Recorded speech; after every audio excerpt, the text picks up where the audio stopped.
Hi friends, मैं आकांक्षा शर्मा जी की वित्त आकांक्षा में आपका स्वागत करती हूँ। फ्रेंड्स, सबसे इम्पॉर्टेंट टॉपिक है सीडीपी का, विशेष आवश्यकता वाले बच्चे। यहाँ से सबसे ज़्यादा क्वेश्चन पूछे जाते हैं, तो आज हम यही करने वाले हैं। तो चलिए स्टार्ट करते हैं। ये टॉपिक पूरा हो जाएगा तो आपके 11 नंबर पक्के हो जाएंगे। इसमें आपका विकलांगता अधिनियम भी आएगा, सारे विशेष आवश्यकता वाले बच्चे होंगे वो भी आ जाएंगे, चाहे मंद बुद्धि हो, चाहे पिछड़े बुद्धि हो, चाहे प्रतिभाशील हो, सारे इसमें आ जाएंगे। तो चलिए स्टार्ट करते हैं। ये विशेष आवश्यकता वाले 500 बच्चों की ई बुक है।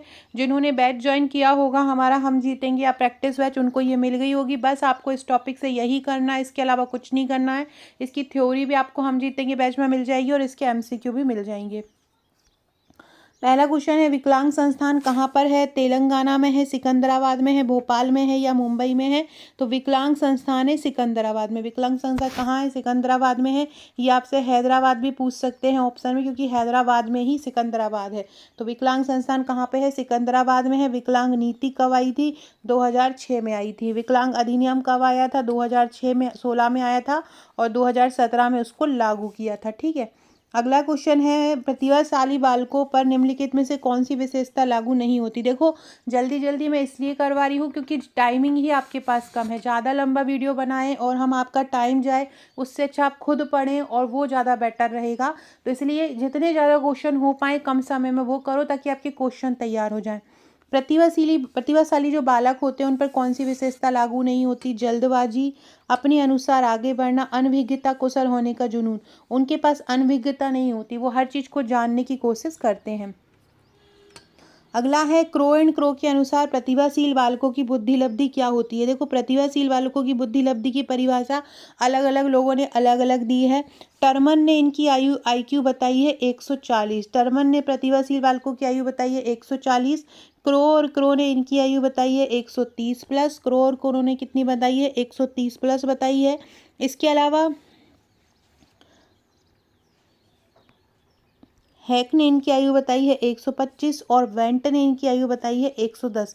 ये 4 लोग हैं जिन्होंने प्रतिभाशील बालकों की आयु बताई है, याद रखिएगा। टर्मन ने 140, क्रो और क्रो ने 130 प्लस, हैक ने 125 और वेंट ने 110। यहाँ पे क्रो और क्रो की बात कर रहे हैं तो क्या हो जाएगा? 130 प्लस हो जाएगा। अगला है, किस प्रकार के बच्चों को दूसरों की सहायता की जरूरत पड़ती है?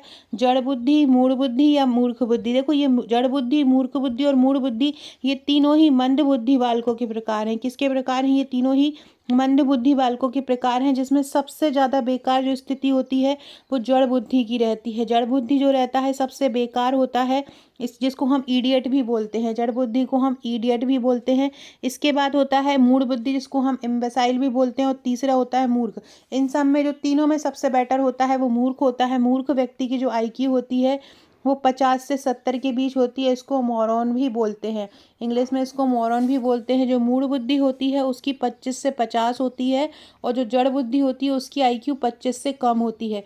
अगर हम इनकी मानसिक आयु की बात करें तो जो मूर्ख रहेगा उसकी आयु 8 वर्ष से ज़्यादा होगी, मानसिक आयु। ठीक है। मूढ़ बुद्धि की जो मानसिक आयु होगी वो 3 से 7 वर्ष की होगी, और इसकी जड़ बुद्धि की कितनी होगी? 2 वर्ष तक होगी ये इनकी मानसिक आयु। ये जड़ बुद्धि, मूढ़ बुद्धि और मूर्ख बुद्धि को चिकित्सीय मनोविज्ञान ने जो मंद बुद्धि बालक होते हैं उनको ये बांटा है 3 भागों में, जड़ बुद्धि, मूढ़ बुद्धि और मूर्ख बुद्धि में। किसने बांटा है? चिकित्सीय मनोविज्ञान ने बांटा है। उन्होंने पिछड़े बच्चों को इस प्रकार के अनुपात में बांटा है। पिछड़े बालक के प्रकार में उन्होंने जड़ बुद्धि, मूढ़ बुद्धि और मूर्ख बुद्धि बताई है। अगला क्वेश्चन है, किसके अनुसार प्रतिभाशील बालक उत्पादन दर तथा गुणवत्ता में श्रेष्ठ होते हैं? टेलर ने बोला है कि जो प्रतिभाशील बालक होते हैं वो उत्पादन में भी श्रेष्ठ होते हैं और गुणवत्ता में भी श्रेष्ठ होते हैं। इनमें से कौन प्रतिभाशील बालक बच्चे का लक्षण नहीं है? वे पढ़ने लिखने में रुचि लेते हैं, बिल्कुल लेते हैं। रचनात्मकता का गुण होता है, ये भी होगा। ये मौलिक चिंतन नहीं रखते, ये नहीं होगा, क्योंकि वो तो मौलिक चिंतन रखते हैं, जबकि यहाँ क्या है? नहीं है। तो यही इसका आंसर हो जाएगा। अगला क्वेश्चन है, सबसे पहले जो मानसिक विकलांगता अधिनियम पारित हुआ था, सबसे पहले मानसिक विकलांगता अधिनियम कहाँ पारित हुआ था? ब्रिटेन में पारित हुआ था। सबसे पहले मानसिक विकलांगता अधिनियम कहाँ पे आया था? ब्रिटेन में आया था। और ये ब्रिटेन में मानसिक विकलांगता अधिनियम कब आया था? 1913 में आया था। ब्रिटेन में सबसे पहले मानसिक विकलांगता अधिनियम आया था। और ब्रिटेन में ये कब आया था? 1913 में ब्रिटेन में मानसिक विकलांगता अधिनियम आया था, याद रखिएगा। हमारे यहाँ कब आया था? 1987 में आया था। और जिसमें संशोध 1986-87 में आया था, जिसमें संशोधन 2016-17 में हुआ। और ब्रिटेन में कब आया था? ब्रिटेन में 1913 में आया था, याद रखिएगा। इसके अलावा मंदबुद्धि बालकों के लिए एक प्रशिक्षण केंद्र विश्व में सबसे पहले फ्रांस में खोला गया था। 1837 में एडवर्ड ने खोला था। ठीक है, किसने खोला था? एडवर्ड ने। ये जो मानसिक विकलांगता अधिनियम आया था ब्रिटेन में 1913 में, इसी अधिनियम में सबसे पहले मंगोलिज्म शब्द का प्रयोग किया गया था। आपसे पूछेंगे कि मंगोलिज्म शब्द का प्रयोग सबसे पहले विश्व के किस अधिनियम में किया था? तो जो ब्रिटेन में 1913 में जो अधिनियम आया था, वहीं पर ही मंगोलिज्म शब्द का प्रयोग किया गया था। अगला है, डैश को अपनी कक्षा में अन्य बच्चों के साथ तालमेल बिठाना चुनौतीपूर्ण होता है। जो पिछड़े बच्चे होते हैं उनको दूसरों के साथ तालमेल बिठाने में प्रॉब्लम होती है। अगला है, किस शब्द का उपयोग गर्भाधान के समय हड्डियां बनने तक विकसित होने वाले शिशु के लिए किया जाता है? भ्रूण का उपयोग। भ्रूण का उपयोग गर्भाधान, जब गर्भधान हो जाता है, माँ के पेट में गर्भ आ जाता है, तब से लेकर हड्डियां बनाने के लिए किस शब्द का प्रयोग करते हैं? भ्रूण शब्द का प्रयोग करते हैं। अक्षमता रोकने के लिए किसका प्रयोग किया जाता है? अगर अक्षमता है, शरीर में कोई काम नहीं कर पा रहा है, शरीर अक्षम है, तो किसका प्रयोग करेंगे? सबसे पहले तो शीघ्र पहचान की जाए और समय पर हस्तक्षेप किया जाए। दोनों ही इसके आंसर हो जाएंगे। अक्षम बच्चों के लिए शैक्षिक अनुसंधानों, सरकारी सहायता प्राप्त संस्थानों में कितना प्रतिशत आरक्षण दिया गया है? देखो, शैक्षिक संस्थानों में बात करें तो अगर हम बात करें कि 1995 में जो विकलांगता अधिनियम आया था उसके अनुसार देखें तो 1995 में जो विकलांगता अधिनियम आया था उसके अनुसार 4% दिया जाता था। और वर्तमान में जो अधिनियम आया है 2016-17 में, उसके अनुसार दिया जाता है 5%। तो क्या हो जाएगा? 5% हो जाएगा। कितना दिया जाता है? अभी 5% दिया जाता है। अगला है, कोई बच्चा जिसके माता पिता की मृत्यु हो गई हो या उसे अस्थायी रूप से त्याग दिया हो, वो क्या कहलाएगा? वो अनाथ कहलाएगा। कौन सा बच्चा कहलाएगा? जिसके माता पिता की मृत्यु हो गई हो या उसे अस्थायी रूप से त्याग दिया हो, वो अनाथ कहलाएगा। कठपुतली किस प्रकार की सामग्री है? देखो, कठपुतली एक प्रकार का दस्ताना होता है। कठपुतली क्या होती है? कठपुतली एक प्रकार का इस प्रकार का दस्ताना होता है जिसमें जो विशेष आवश्यकता वाले बच्चे होते हैं, हाथ में अपन दस्ताना पहन के हाथों से डॉल बनाकर उनको बच्चों को प्रदर्शित किया जाता है। तो दस्ताने से कठपुतली बनाई। कठपुतली वो खेलने वाली डॉल नहीं है, ये एक दृश्य सामग्री है जो विशेष आवश्यकता वाले बच्चों के लिए प्रयोग की जाती है। तो क्या हो जाएगा? इसमें दृश्य सामग्री हो जाएगा। प्रतिभाशाली बच्चे कैसे होते हैं? अपने निर्णयों में स्वतंत्र होते हैं, स्वभाव में अंतर्मुखी होते हैं, शिक्षकों से स्वतंत्र होते हैं, उनकी ज़रूरतों के गैर निश्चयपूर्वक होते हैं। निर्णय में स्वतंत्र जरूर होते हैं, स्वभाव में भी अंतर्मुखी हो जाते हैं, शिक्षक उनकी ज़रूरतों को गैर निश्चयपूर्वक, ये एक नेगेटिव वर्ड आ रहा है, गैर निश्चयपूर्वक, तो यही इसका आंसर हो जाएगा। अगला है, अमेरिकी एसोसिएशन ऑफ मेंटल डेफिशिएंसी के अनुसार मंदबुद्धि जो बालक होते हैं उनके प्रकार कितने होते हैं? तो जो अमेरिकन एसोसिएशन है उसके अनुसार मंदबुद्धि जो बालक हैं उनके 4 प्रकार होते हैं। मैंने पहले भी ये क्वेश्चन करवाया है। कौन कौन से होते हैं? एक तो होता है अल्पमंद बच्चे, एक होता है अल्पमंद, एक होता है मध्यमंद, एक होता है तीव्र मंद और एक होता है गहन मंद। ठीक है, ये 4 प्रकार के बच्चे होते हैं। अल्पमंद होते हैं जिनकी मानसिक आयु जो होती है वो 11 वर्ष होती है और इनकी जो बौद्धिक लब्धि होती है वो 52 से 67 तक होती है। मध्यमंद कितने होते हैं? जिनकी बौद्धिक लब्धि 36 से 51 तक होती है। तीव्र मंद वो होते हैं जिनकी 20 से 35 होती है और 19 से कम वाली, 0 से 19 वाली गहन मंद बुद्धि होती है। अल्पमंदी वालों की मानसिक आयु 11 वर्ष होती है। मध्य मंद वालों की कितनी होती है? 7 साल होती है और 4 साल होती है। तीव्र और गहन वर्ष वालों की कितनी होती है? 2 या 2 से कम होती है। इस प्रकार American association of mental deficiency के अनुसार मंदबुद्धि बालक के प्रकार 4 हैं। American association of mental deficiency, जिसको हम AAMD भी बोलते हैं शॉर्टकट में, इन्होंने ये भी बताया है कि प्रतिभाशील जो बच्चे होते हैं वो कुल जनसंख्या का 1 या 2% ही होते हैं। अमेरिकी एसोसिएशन के अनुसार मेंटल डेफिशिएंसी के अनुसार तीव्र मंद बालकों की मानसिक आयु क्या होगी? तीव्र मंद है मतलब ये तीसरे नंबर के हैं। तीव्र मंद मतलब तीसरे नंबर के हैं। इनकी आयु कितनी होती है? 4 साल होती है। जो गहन अल्पमंद होते हैं उनकी कितनी होती है? 11 होती है। जो मध्यम मंद होते हैं उनकी कितनी होती है? 7 होती है। और जो गहन मंद होते हैं, गहन मतलब सबसे ज़्यादा, उनकी कितनी होती है? 2 वर्ष होती है। अगला है पिछड़े बच्चों की शैक्षिक उपलब्धि की अवधारणा किसने दी थी। पिछड़े बच्चों के जो शैक्षिक उपलब्धि की अवधारणा दी थी वो सिरिल वर्ट ने दी थी। किसने दी थी? सिरिल वर्ट ने दी थी। मंद बच्चों की आईक्यू कितनी होती है? मंद बच्चों की जो आईक्यू होती है वो 70 से कम होती है। पिछड़ों की कितनी होती है? 85 से कम होती है। और 90 जो होती है वो सामान्य की होती है। और 130 140 से ज़्यादा प्रतिभाशील बच्चों की होती है। अगला है वे बालक पिछड़े हैं जो अपने विद्यालय जीवन में अपनी आयु स्तर की कक्षा से एक सीढ़ी नीचे की कक्षा का कार्य करने में असमर्थ होते हैं। ये किसने बोला है? ये सिरिल वर्ट ने बोला है। सिरिल वर्ट ने बोला है कि ऐसे बच्चे को पिछड़े बच्चे माना जाता है जो कि अपनी आयु स्तर से एक सीढ़ी नीचे होते हैं। सबसे पहले मंगोलिज्म शब्द का प्रयोग मंदबुद्धि के लिए कहाँ किया गया था? तो मानसिक विकलांगता अधिनियम आया था 1913 में। ये कहाँ पे आया था? ब्रिटेन में आया था। यहीं पर सबसे पहले मंगोलिज्म शब्द का प्रयोग किया गया था। अगला है विकलांग व्यक्तियों के लिए राष्ट्रीय नीति कब आई थी? विकलांग व्यक्तियों के लिए राष्ट्रीय नीति कब आई थी? 2006 में विकलांग व्यक्तियों के लिए राष्ट्रीय नीति आई थी। बहुत इंपॉर्टेंट है ये। पढ़ाई में पिछड़े बालकों के प्रति आपका दृष्टिकोण कैसा होना चाहिए? सहानुभूतिपूर्ण होना चाहिए। यूएसए कमीशन ऑफ एजुकेशन ने कितने प्रतिशत बालकों को प्रतिभाशाली कहा है? देखो मैंने अभी बताया था जो यूएसए कमीशन ऑफ एजुकेशन है उसने कहा है कि बहुत कम परसेंट होता है। 3 से 5% ही ऐसे लोग होते हैं जो प्रतिभाशाली होते हैं। एक स्किनर ने बोला है केवल 1% लोग ही ऐसे होते हैं जो प्रतिभाशाली होते हैं। जबकि यूएसए कमीशन ऑफ एजुकेशन ने कितना बोला है? 3 से 5% बालक को प्रतिभाशाली बोला है। मूर्ख बालक की जो मानसिक आयु होगी वो कितनी होगी? अभी मैंने बताया था आपको। मैं जो चिकित्सीय विज्ञान के अनुसार 3 प्रकार के लोग होते हैं, मूर्ख, मूढ़ और जड़ होते हैं। जो मूर्ख बालक होते हैं उनकी मानसिक आयु कितनी होती है? 8 वर्ष होती है। जो मूढ़ होते हैं उनकी कितनी होती है? जो मूढ़ बच्चे होते हैं उनकी लगभग 3 से 7 होती है। 3 से 7 होती है उनकी। और इनकी कितनी होती है? 3 से कम होती है। चिकित्सीय मनोविज्ञान के अनुसार होती है। जो मूर्ख लोग होते हैं वो उनमें मौलिकता का अभाव होता है, बहुत ज़्यादा तर्क वर्क नहीं कर पाते हैं। इसके अलावा जो मूढ़ होते हैं वो बौने होते हैं, उनके यौनांग पूर्ण तरह से विकसित नहीं होते हैं और साधारण काम करने वाले होते हैं। जबकि जड़ बुद्धि वाले क्या होते हैं? मंगोलिज्म होते हैं और हमें उन्हें दूसरों की सहायता की ज़रूरत पड़ती है। तो किस प्रकार के बच्चों को दूसरे की सहायता की ज़रूरत पड़ती है? जड़ बुद्धि वालों को पड़ती है।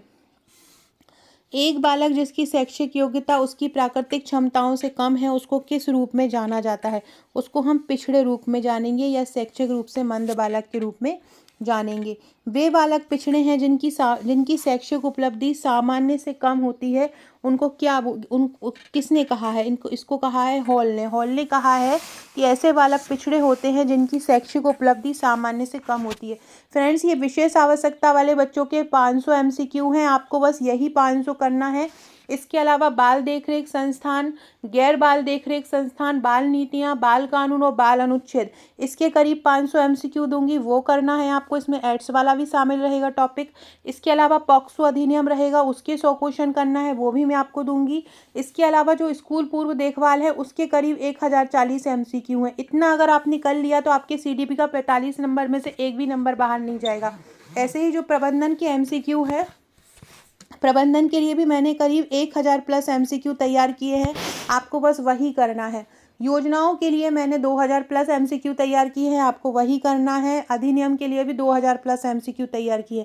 अगर आपकी तैयारी हो चुकी है तो आप उन क्वेश्चन से अपनी प्रैक्टिस कर सकते हैं।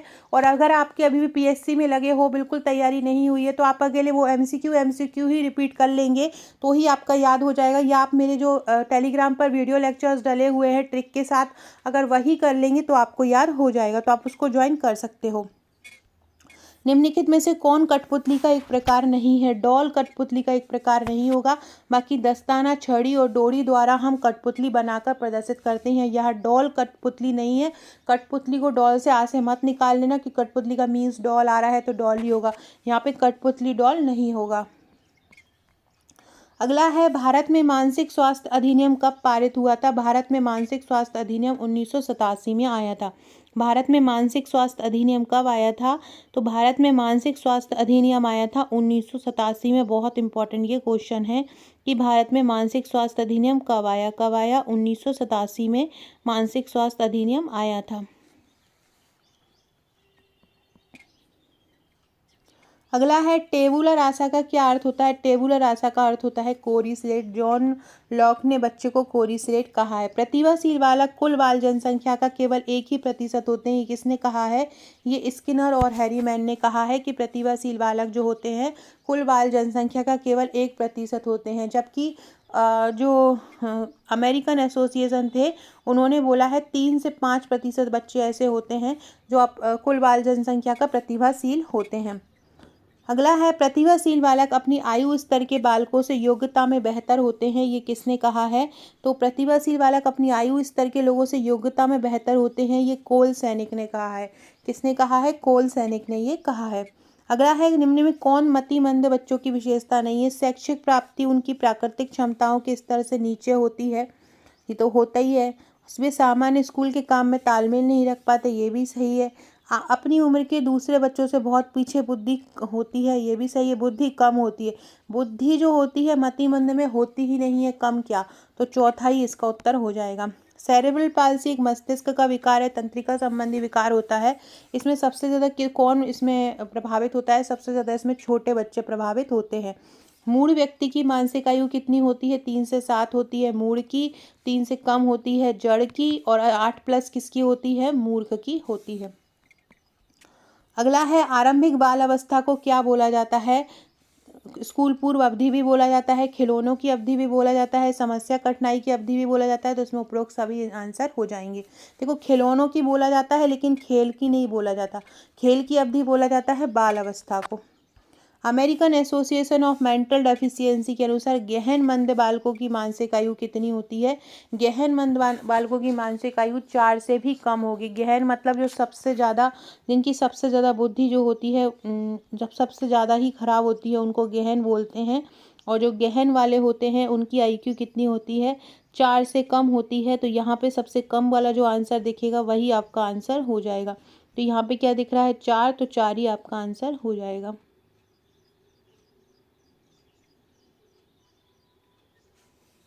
वैसे अगर गहन मानसिक की बात की जाए तो 2 साल होती है। अगर एक और ऑप्शन 2 साल का होगा तो वही है, ये है 2, तो 2 ही आंसर हो जाएगा।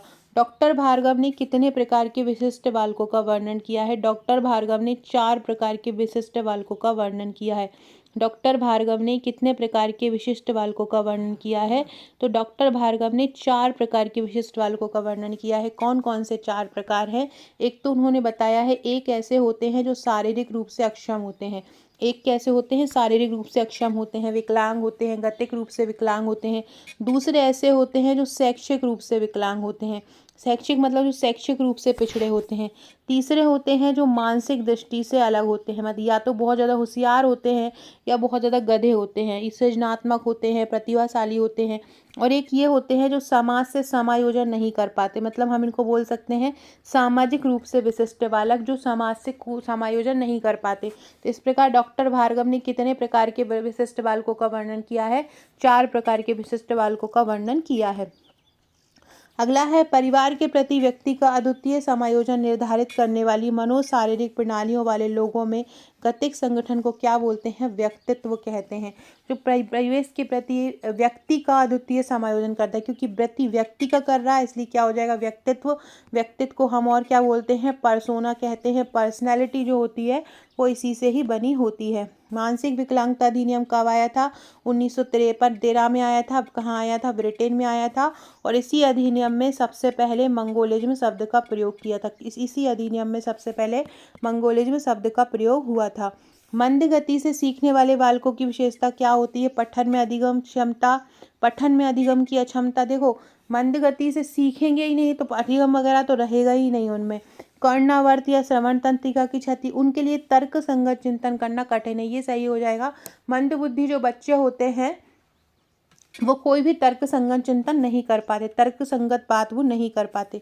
जवाहर नवोदय विद्यालय स्थापना का सुझाव किस शिक्षा नीति में आया था?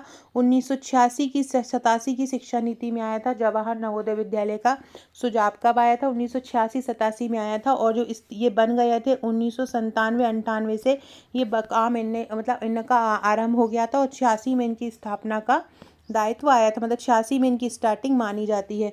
मंदित बालकों के लिए प्रथम प्रशिक्षण केंद्र कहाँ खोला है? तो मंदित बालकों के लिए जो प्रथम प्रशिक्षण केंद्र खोला है वो कहाँ पे खोला है? पेरिस में खोला है।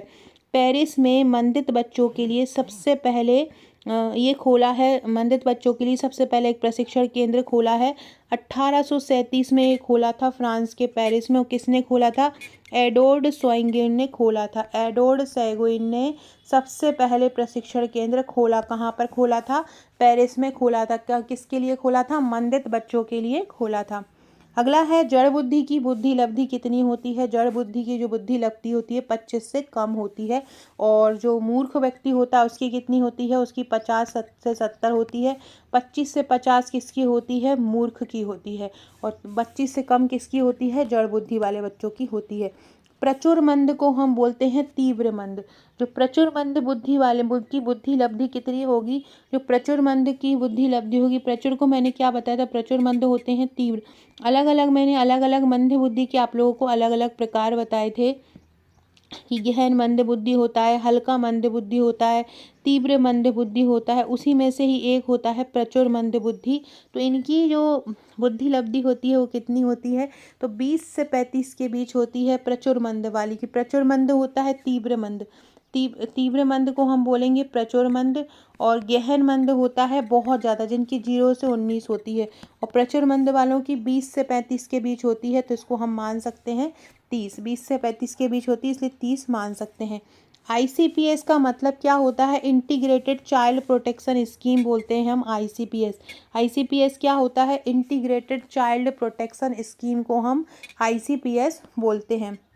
अगला है, टर्मन ने प्रतिभाशील बालकों की IQ कितनी बताई है? 140 बताई है टर्मन ने प्रतिभाशील बालकों की IQ। अगला है, प्रतिभाशील बालकों की आयु 125 से ज़्यादा किसने बताई है? हैक ने 125 से ज़्यादा बताई है। बेंट ने 110 बताई है। ठीक है, हैक ने कितनी बताई है? 125 बताई है। क्रो ने कितनी बताई है? 130 बताई है। और टर्मन ने कितनी बताई है? 140 बताई है प्रतिभाशील बालकों की IQ। American association of mental deficiency के अनुसार अल्पमंद बालकों की मानसिक आयु कितनी होती है? अल्पमंद वाले मानसिक आयु 11 साल होती है। इनकी बुद्धि लब्धि कितनी होती है? 52 से 67 होती है। ये कौन से होते हैं? ये अल्पमंद वाले बच्चे होते हैं। 4 प्रकारों में इसको बांटा है। 7 किसकी होती है? 7 होती है जो मध्य मंद वाले होते हैं।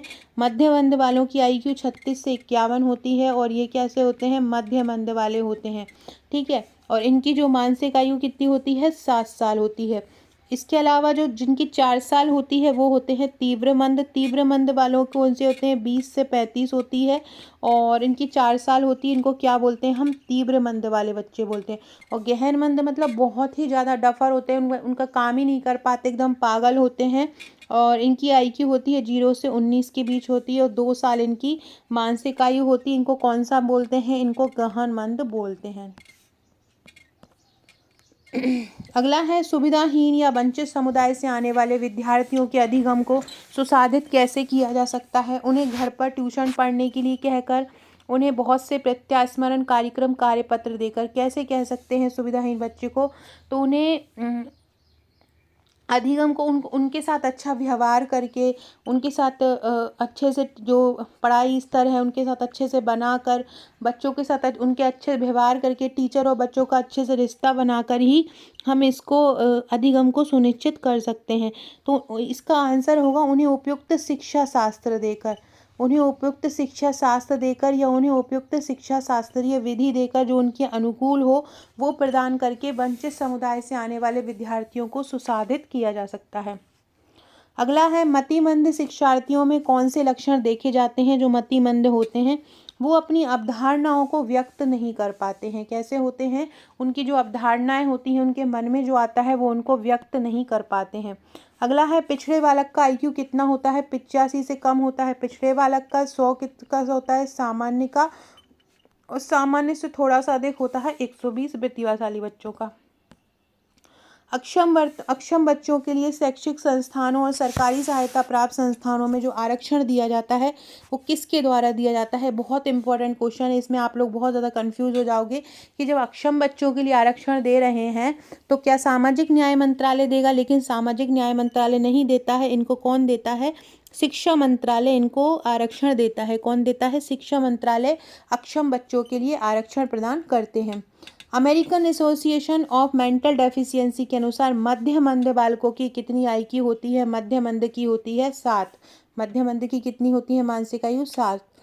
मूर्ख व्यक्ति की विशेषता क्या होती है? सबसे मेन विशेषता होती है, अगर मूर्ख व्यक्ति आ जाए, पिछड़ा बच्चा आ जाए और मौलिकता की अभाव वाली बात आ जाए तो यही हो जाएगा कि उनको मूल्यों का नहीं पता रहता है, उनको पता नहीं रहता है क्या सही है क्या गलत है, तो उनमें मौलिकता का अभाव पाया जाता है।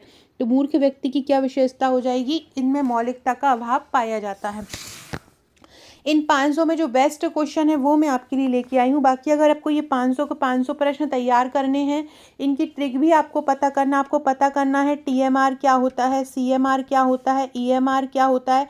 ये ऐसे क्वेश्चन हैं जो आने ही वाले हैं। तो आप हमारा हम जीतेंगे बैच में अभी हमारा CDP करवा रही हूँ मैं 2 दिन, उसमें 2 दिन में हमको हमारा ये वाला जो CDP वाला पार्ट है वो कंप्लीट करना करके छोड़ना है और उसका टेस्ट भी लिया जाएगा। आज शाम 5:30 बजे से हमने प्रैक्टिस कराई थी, कल शाम 5:30 बजे से रात को 3 बजे तक हमारे स्टूडेंट ने प्रैक्टिस की थी। इसी बाल विकास की विशेष आवश्यकता वाले बच्चे जो बाल संस्थागत देखभाल है उनके क्वेश्चन, गैर संस्थागत देखभाल के क्वेश्चन, और हर टॉपिक वाइज क्वेश्चन रहते हैं ना। फ्लैट में क्या होता है, जब आप FLT लगाते हैं तो आपको हर टाइप के क्वेश्चन मिल जाते हैं, पर एक टॉपिक कंप्लीट नहीं मिल पाता है। हमारा टॉपिक वाइज ही रहता है और हम टॉपिक वाइज ही कंप्लीट कराते हैं। उसमें क्या होता है ना कि आपको संतुष्टि रहती है कि ये वाला टॉपिक हमारा निपट गया है। अभी भी समय है, अभी आपके पास 10 दिन है। बाकी आपका एग्ज़ाम का भी पता नहीं, हो सकता है आपका एग्ज़ाम 15 दिन बाद हो, 20 दिन बाद हो, या जिनका अभी होगा तो अभी को टारगेट लेके चलेंगे, जिनका बाद में है तो बाद का टारगेट लेके चलेंगे। लेकिन जो भी प्रैक्टिस करना चाहता है, अगर और आपको हमारा MCQ बैच नहीं चाहिए, थ्योरी बैच नहीं चाहिए, तो आप हमारा केवल टेस्ट बैच भी ले सकते हो 199 रुपये में। इसमें आपको टेलीग्राम ग्रुप मिलता है, उसमें टेलीग्राम में टेस्ट ही टेस्ट होते रहते हैं। शाम से जो प्रैक्टिस होगी तो आप प्रैक्टिस कर सकते हैं। बाकायदा MCQ लगते हैं, क्विज बोर्ड पर MCQ लगते हैं, टाइमर लगा हुआ होता है, उतने टाइम में आपको आंसर देना पड़ता है। अगला क्वेश्चन है, किसने बताया कि मानसिक मंदता का आधार आनुवंशिकता होती है? गोडार्ड ने बताया। गोडार्ड ने बताया है कि जो मानसिक मंदता का जो आधार होता है वो क्या होती है? आनुवंशिकता होती है। अगला है, CM राइज स्कूल की स्थापना कब हुई थी? CM राइज स्कूल की स्थापना हुई थी 2021 में। CM राइज स्कूल की स्थापना कब हुई थी? 2021 में हुई थी, 11 जून 2021 को CM राइज स्कूल की स्थापना हुई थी। उद्देश्य क्या था? छात्रों को गुणवत्तापूर्ण शिक्षा देना, छात्रों को अच्छी शिक्षा देना, छात्रों को गुणवत्तापूर्ण शिक्षा देना CM राइज स्कूल का उद्देश्य था। क्या था? छात्रों को गुणवत्तापूर्ण शिक्षा देना, ये CM राइज स्कूल का विशेषता थी। तो CM राइज स्कूल की स्थापना कब हुई थी? 2021 में हुई थी, 11 जून 2021 को हुई थी, छात्रों को गुणवत्तापूर्ण शिक्षा देने के लिए। अगला है, निम्नलिखित में से कौन बच्चों को हिंसा, शोषण, दुर्व्यवहार और उपेक्षा से संरक्षण प्रदान करता है? बाल संरक्षण। बाल संरक्षण आज शाम को वीडियो लेके आऊँगी, 6 या 7 बजे वीडियो आएगा। उसमें क्या बताऊंगी, जितने भी देखरेख संस्थान हैं, चाहे वो संस्थागत देखरेख संस्थान हो, चाहे वो गैर संस्थागत संस्थान हो, बाल नीतियाँ हो, बाल कानून हो, श्रम नीतियाँ हो, श्रम कानून हो, ये सारा मैं आपको वहाँ पे कराने वाली हूँ। एक वीडियो आएगा जिसमें हम आंगनवाड़ी के क्वेश्चन करेंगे, आंगनवाड़ी से संबंधित जितने महत्वपूर्ण फैक्ट बनते हैं सारे हम उस वीडियो में करेंगे, तो वो ज़रूर देखिएगा। अगला क्वेश्चन है, चेतन केंद्रीय विद्यालय शारीरिक विकलांग में बालकों की शिक्षा हेतु होता है, ये कहाँ पे है? तो चेतन केंद्रीय विद्यालय शारीरिक विकलांग संस्थान कहाँ है? आपसे पूछेंगे कि चेतन केंद्रीय एक विद्यालय शारीरिक विकलांग संस्थान है, ये कहाँ पर है? तो जो चेतन केंद्रीय विद्यालय संस्थान है वो मुंबई में है। कहाँ पर है चेतन केंद्रीय विद्यालय संस्थान? मुंबई में है चेतन केंद्रीय विद्यालय संस्थान। ये क्वेश्चन बहुत इंपॉर्टेंट है, कहाँ पर कौन सा विकलांग संस्थान है, ये पूरा ही बहुत इंपॉर्टेंट होता है, तो याद रखिएगा, चेतन नाम से याद रखिएगा। चेतन नामक संस्थान कहाँ पर है? चेतन नामक संस्थान मुंबई में है। कहाँ पर है चेतन नामक संस्थान? मुंबई में है, याद रखिएगा। तो याद रखा, चेतन किसी को होता है ना, मुंबई जाना है, मुंबई जाना है, मुझको तो हीरोइन बनना है, मैं मुंबई जाऊंगी, मुंबई में जाके मैं हीरोइन बनूंगी, तो मुंबई में आके ही मुझे चेतना आएगी, ऐसे करके आप याद रख सकते हो, मुंबई में आके ही मुझे चेतना आएगी। तो मुंबई में है ये चेतन केंद्रीय विद्यालय शारीरिक संस्थान। गर्भावस्था में प्लेसेंटा का निर्माण किस किस सप्ताह में आरंभ हो जाता है? तो देखिए, आरंभ तो हो जाता है ये 6वें सप्ताह में, चौथे से 6वें सप्ताह में ये आरंभ हो जाता है और 12वें सप्ताह में ये पूर्ण हो जाता है। 12वें सप्ताह में पूर्ण हो जाता है और चौथे से 6वें सप्ताह में ये आरंभ हो जाता है। अगला है, हस्तशिल्प की शिक्षा किस प्रकार के बच्चों को देनी चाहिए? जो पिछड़े बच्चे होते हैं, पिछड़े बालक होते हैं, वो जो दूसरा काम नहीं कर सकते हैं, वो हस्तशिल्प प्रशिक्षण द्वारा, हस्तशिल्प द्वारा अपना जीवन यापन कर सकते हैं, क्योंकि वो शैक्षिक उपलब्धि धारण नहीं कर सकते, तो वो क्या कर सकते हैं, उनको हम हस्तशिल्प शिक्षा दे सकते हैं। हस्तशिल्प कोई भी बुनाई, कढ़ाई, ये सब काम सिखा सकते हैं उनको, सिगरेट बनाना, बीड़ी बनाना, है ना, और उसके अलावा दरी बनाना, बुनाई करना, ये जो झाड़ू वगैरह बनाना, ये सारे काम इनको सिखाए जा सकते हैं। प्रारंभिक बाल अवस्था में बच्चा कैसे सीखता है? सूझ द्वारा सीखता है। वो अनुकरण तो उसके पहले सीखता है, शैशव अवस्था में। प्रारंभिक जो बाल अवस्था होती है वो अपना दिमाग चलाता है बच्चा, तो किस द्वारा सीखता है? सूझ द्वारा प्रारंभिक बाल अवस्था में बच्चा सीखता है। CMR या अभिरक्षा मंद बुद्धि बालक की बुद्धि लब्धि। अब देखो, मैं 3 प्रकार की बुद्धि लब्धि आपको बता रही हूँ, ये सबसे इम्पॉर्टेंट पार्ट है, ये तीनों को बहुत अच्छे से समझ लेना। यहाँ से एक क्वेश्चन हर शिफ्ट में आता है। देखो, एक होता है EMR, एक क्या होता है? EMR होता है, एक क्या होता है? TMR होता है। एक होता है EMR, एक होता है TMR और एक होता है CMR। ये 3 प्रकार के बच्चे होते हैं। EMR को हम बोलते हैं educational mental retarded child. Educational mental retarded child. Mental retarded मतलब होते हैं मंद बुद्धि। मेंटली रिटार्डेड को हम क्या बोलते हैं? मंद बुद्धि। TMR का मतलब क्या होता है? Training mental retarded. Training mental retarded होता है TMR। CMR का होता है कस्टडी। CMR का क्या होता है? कस्टडी मेंटल रिटार्डेड चाइल्ड होता है। जो EMR होते हैं ये तीनों ही मंद बुद्धि होते हैं, लेकिन जो EMR होते हैं इनकी बुद्धि लब्धि होती है 50 से 70। इनकी बुद्धि लब्धि कितनी होती है? 50 से 70 होती है। TMR की जो बुद्धि लब्धि होती है प्रशिक्षण योग्य वाले होते हैं, और इनकी जो बुद्धि होती है TMR की, वो 25 से 50 के बीच होती है। कितनी? 25 से 50 के बीच। तो CMR की 25 से कम होती है। जो EMR वाले जो होते हैं इनको हम बोलते हैं शिक्षणीय मंद बालक। शिक्षणीय मंद बालक मतलब ऐसा होता है, इनको हम ऐसी शिक्षा दे सकते हैं कि ये अपनी जीवन निर्वाह कर सकें। जैसे कि अभी अपन ने ऊपर हस्त कौशल वाला पढ़ा था, है ना। TMR क्या होते हैं? ये ऐसे बच्चे होते हैं जो इनको ऐसा हम प्रशिक्षण दे सकते हैं, ट्रेनिंग वाला हम इनको बोलते हैं, ट्रेनिंग योग्य मंद बालक या प्रशिक्षण योग्य मंद बालक। ये अपने घर के काम वगैरह कर पाएँ, अपना कपड़े वपड़े पहन पाएँ, बाल वाल बना पाएँ, टॉयलेट वगैरह जा पाएँ, ये प्रशिक्षण इन्हें हम दिया जा सकता है। लेकिन जो CMR होते हैं ये, इनको हम किसी भी तरह का प्रशिक्षण नहीं दे सकते। इनको हमेशा ही अपने पेरेंट्स की या किसी की सहायता की ज़रूर पड़ती है। इनको कस्टडी की सहायता की ज़रूरत पड़ती है। कस्टडी मेंटल रिटार्डेड चाइल्ड ये होते हैं। इस प्रकार से ये मंद बुद्धि बालक के 3 प्रकार होते हैं। क्रो ने बोला है कि जिन लोगों की मानसिक आयु 70 से कम होती है वो मंद बुद्धि बालक होते हैं, और ये मंद बुद्धि बालक के ही प्रकार हैं EMR, TMR और CMR। EMR educational mentally retarded child, TMR training mentally retarded child और CMR custody mentally retarded child. तीनों ही याद रखना है। जो एजुकेशनल वाला, इनको हम अगरबत्ती बनाना, ये सारे कोई को काम दे सकते हैं। प्रशिक्षण का मतलब क्या होता है? ट्रेनिंग। तो ट्रेनिंग वाला क्या हो जाएगा? TMR हो जाएगा। किसने कहा कि जिन बच्चों की बुद्धि लब्धि 70 से कम होती है मंद बुद्धि कहलाते हैं? किसने कहा है? क्रो ने कहा है। हल्का मंद बुद्धि कौन होता है? हल्का मंद बुद्धि मतलब बहुत कम मंद बुद्धि बोलते हैं, हल्का मंद बुद्धि कहलाता है। थोड़ा बहुत ही इनकी ज़्यादा बुद्धि होती है, ज़्यादा मंद बुद्धि नहीं होती है, तो वो क्या बोलते हैं? EMR होते हैं। मध्यम बुद्धिवृद्धि क्या कहलाते हैं? जिनको हम ट्रेनिंग दे सकते हैं, वो कौन से कहलाते हैं? मंद बुद्धि कहलाते हैं, मध्यम मंद बुद्धि कहलाते हैं। और गहन मंद बुद्धि, जिनको हमेशा ही किसी न किसी की कस्टडी की आवश्यकता होती है, वो क्या कहलाते हैं? CMR कहलाते हैं। जीविका चलाने का प्रशिक्षण हम किसको देते हैं? जीविका चलाने का प्रशिक्षण हम देते हैं ईएमआर वाले को। मतलब ये कुछ काम कर सकते हैं, कोई काम धंधा निपटा सकते हैं, तो उसको हम क्या बोलते हैं? ईएमआर बोलते हैं। एजुकेशनल मेंटली रिटार्डेड चाइल्ड इनको बोला जाता है। दैनिक काम करने का प्रशिक्षण हम किसको देते हैं? टीएमआर को देते हैं। घर के काम, कपड़े वपड़े बदलने का काम हम टीएमआर को दे सकते हैं। ये मध्यम मंदबुद्धि कहलाता है।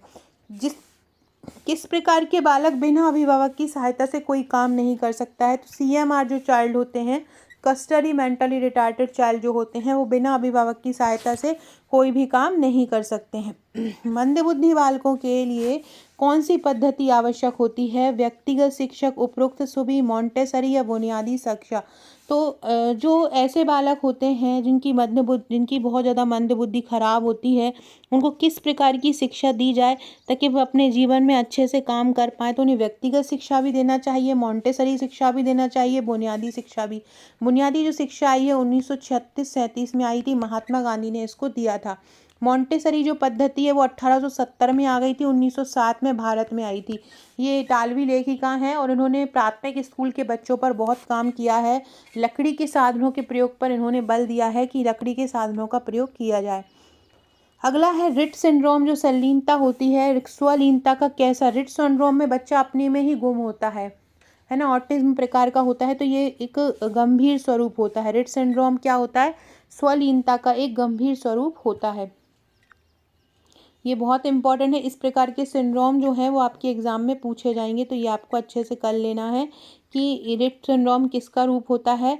तो रिट सिंड्रोम वो होता है जहाँ पे बच्चा अपने में ही खोया रहता है। एक न्यूरोलॉजिकल विकार होता है, मस्तिष्क में जो तंत्रिका कोशिकाओं को काम करने से रोकता है।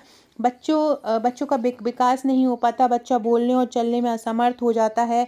वो एक जगह पे अपनी आंखें टेढ़ी कर लेता है या एक ही जगह पे देखने लगता है। उसको ऑर्थोपेडिक, हृदय संबंधी जटिलता भी हो सकती है, रीढ़ की हड्डी में वक्रता भी आ सकती है। तो ये सारे जो चीज़ें हैं वो रिट सिंड्रोम में देखी जा सकती हैं। तो रिट सिंड्रोम स्वलीनता का एक गंभीर स्वरूप होता है। कौन सा अधिगम अक्षमता से किस अधिगम को हम अक्षमता से नहीं जोड़ सकते हैं? आनुवंशिकी कारक को जोड़ सकते हैं, परिवेशगत दबाव को भी जोड़ सकते हैं, सिर की चोट को भी जोड़ सकते हैं। अधिगम अक्षमता। एक और इसमें कारण था जो आपका छूट गया है, बुद्धि का मंद विकास। बुद्धि का मंद विकास। बुद्धि के मंद विकास को हम अधिगम अक्षमता से नहीं जोड़ सकते हैं, बाकी आनुवंशिक कारक को भी जोड़ सकते हैं, परिवेशगत दबाव को भी जोड़ सकते हैं और सिर की चोट को भी जोड़ सकते हैं।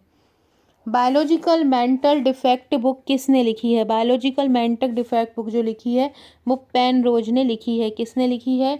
बायोलॉजिकल जो मेंटल रोज पुस्तक है वो उसको किसने लिखा है? उसको पेनरोज ने लिखा है।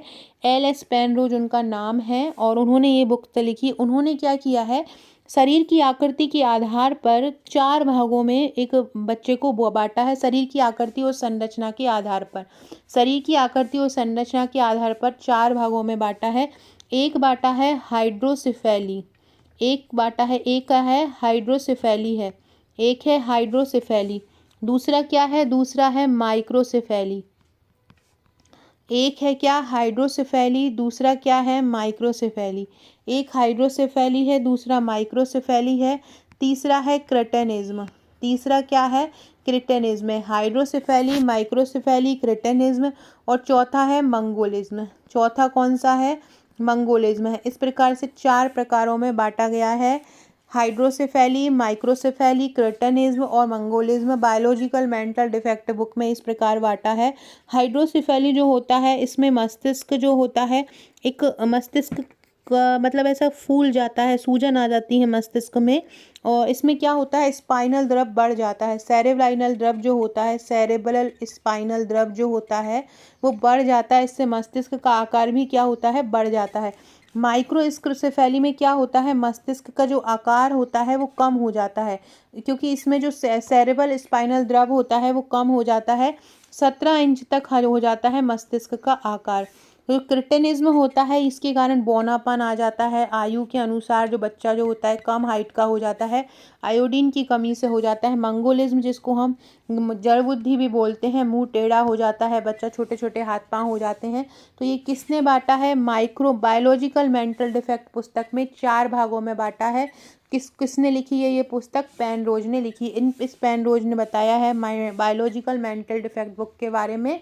किसने लिखी है? पेंडोज ने लिखी है और इन्होंने इसको 4 भागों में बांटा है। ये अगला क्वेश्चन उसी से संबंधित है। बायोलॉजिकल मेंटल डिफेक्ट बुक में शरीर की आकृति और संरचना के आधार पर मानसिक दुर्बलता को कितने भागों में बांटा है? 4 में बांटा है। हाइड्रोसेफेली, माइक्रोसेफेली, क्रेटनिज्म और मंगोलिज्म। किस प्रकार के मेंटल डिफेक्ट में मस्तिष्क का आकार फैल जाता है? हाइड्रोसेफेली में मस्तिष्क का आकार फैल जाता है। क्यों? क्योंकि क्या होता है, सेरेब्रल जो स्पाइनल द्रव होता है वो बढ़ जाता है। सेरेब्रल स्पाइनल द्रव क्या होता है? बढ़ जाता है, इसलिए मस्तिष्क का आकार क्या हो जाता है? फैल जाता है। माइक्रोसेफेली का निदान तब किया जाता है जब मस्तिष्क की परिधि कितने से कम होना चाहिए? 3 मानक विचलन से परिधि कम होना चाहिए, तब माइक्रोसेफेली का निदान किया जा सकता है, अदरवाइज निदान नहीं कर सकते हैं। बहुत इंपॉर्टेंट क्वेश्चन है ये। संक्रमित माताओं के नवजात बच्चों में माइक्रोसेफेली उत्पन्न करने वाला वायरस कौन सा है? जो माताएं इस बीमारी से पीड़ित रहती हैं उनके बच्चों में ये हो जाता है। ये है जीका वायरस। किसके? संक्रमित माताओं के बच्चों में माइक्रोसेफेली उत्पन्न करने वाला वायरस कौन सा है? जीका वायरस है, जो नवजात बच्चों में माइक्रोसेफेली उत्पन्न करता है। कौन सा है? जीका वायरस ये है। अगला है, माइक्रोसेफेली में मस्तिष्क का आकार कितने से कम हो जाता है? 31 इंच से कम हो जाता है और लगभग 17 इंच तक ये हो जाता है। हाइड्रोसेफेली में बढ़ जाता है और माइक्रोसेफेली में क्या हो जाता है? कम हो जाता है।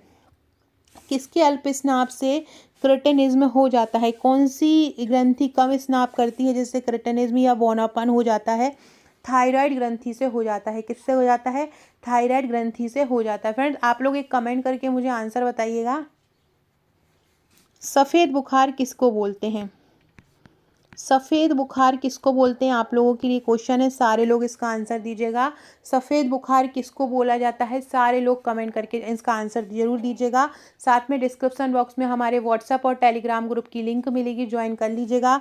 अगर आप में से कोई फूड कॉरपोरेशन की तैयारी करने वाला है, सॉरी FSI की तैयारी करने वाला है, फूड सेफ्टी ऑफिसर की, FSOP की तैयारी करने वाला है, या SI की तैयारी करने वाला है, या आबकारी की तैयारी करने वाला है, तो हम एक ट्रिकी बैच बना रहे हैं। जो भी ज्वाइन करना चाहता है, इसमें सारे टॉपिक ट्रिक द्वारा याद करवाए जाएंगे।